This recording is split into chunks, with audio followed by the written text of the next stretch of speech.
I stigao kamion s pilićima, kad sam ja video, a 1,5 kilu, 2 kile. Po 2 kile, komad ko zec. Otvoren kamion, pošto zbog vazduha i to. Tu jedan što izdaje ja ga pitam, pa vi ovo koljete? Kaže, to što fali? Pa ja ovo ne bi primio ni na parking, a ne da koljem. Moj brate, da ti znaš šta se ovdje donosi. Da ti znaš šta se ovdje donosi. Pa ovo je zlatno. Ja dođem kući i pričam ženi.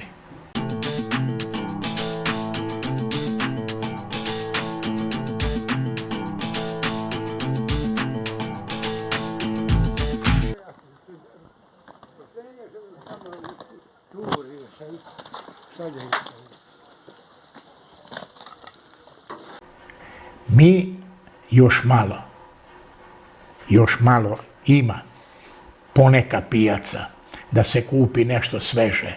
Imaš u Surčinu, imaš u Nevinči nego u Boleču, u Rumi subotom kada rasteraju i tako, ima još poneka pijaca. Poneki privatnik.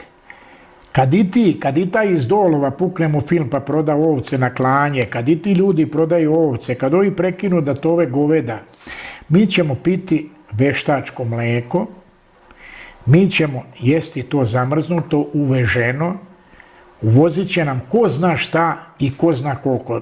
Ima jedna priča iz Novosadske carine.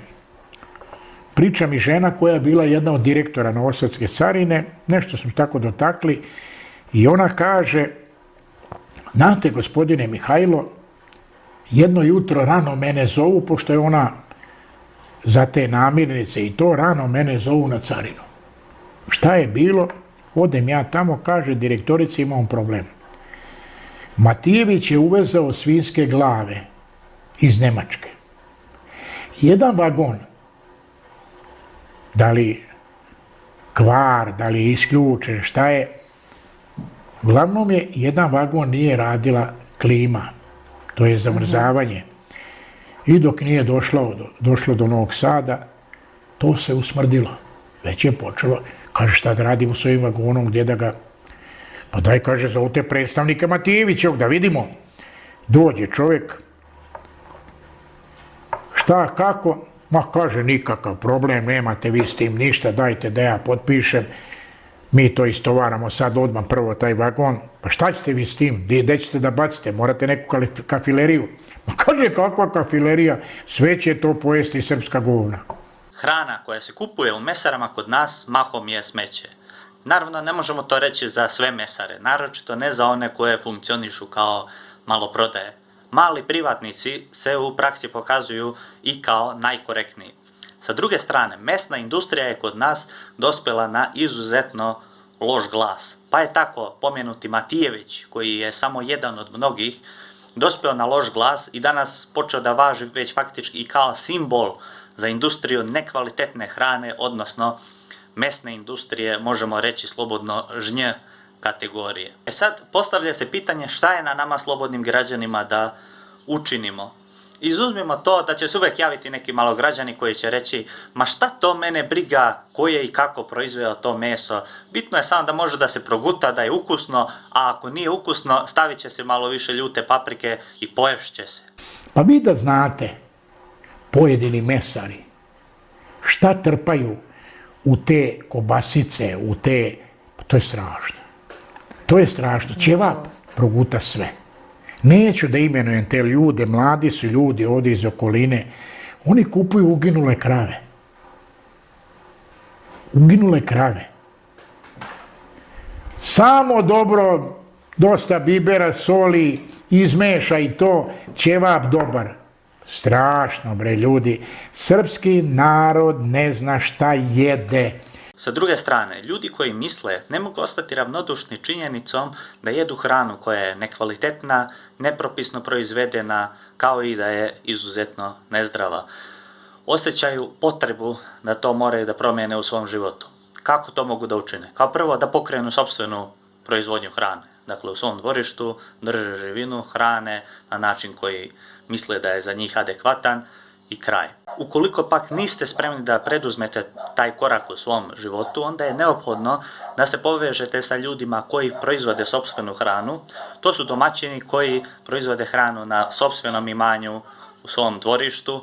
Dakle, živina koja je sve vreme na polju, to je bitno, dakle, da ta živina nije zatvorena. Jer ukoliko je ta živina, dakle, vidjela sunce, kako se to kaže, budite uvjereni da je to meso višestruko kvalitetnije od onog kojeg možete nabaviti u bilo kojoj maloprodaji ili supermarketu. Kada kažu da meso smrdi, to nije od samog koncentrata kojim se, dakle, tove pilići i tako dalje, već je zbog toga što je ta živina sve vreme zatvorena u bunkerima, u zatvorenom prostoru sa malo vazduha i ta živina maltene provodi čitav svoj život na sopstvenom izmetu. I tako meso počinje da smrdi i to je izuzetno nezdravo meso. Kupovinom proizvoda od malih proizvođača, privatnika, vi faktički ulažete u mali privatan biznis koji je danas i više nego neophodan. Negde u perspektivi će se stvoriti neka određena kritična masa malih privatnika i ljudi koje interesuju njihovi proizvodi, te će to eventualno dovesti do određene političke akcije koja će opet izdejstvovati to da država u budućnosti više ulaže u male proizvođače nego u veliku industrijsku proizvodnju. Šta je interes ove države? Interes ove države je da sačekaju da ovo nešto malo što još hoće da radi ovog starijega življa, da sačekaju da oni pomru, da mlade strpaju u fabrike 30-40 hiljada, da se niko ne bavi nikakvim biznisom. Meni sad treba prase, ja ga u Pazovi ne mogu nabaviti. Moram da idem kod Matijevića u prodavnicu i da kupim zamrznuto prase. I evo ga za kraj jedan poučan vic. Pitaju Vojvođanina šta se kod njih kod kuće jede. Kaže on, kad imamo para, onda se jedu viršle, salame, pašteta i tako dalje. A kada se nema para, onda jedemo šta ima. Slanine, kobasice, mladog luka i tako dalje.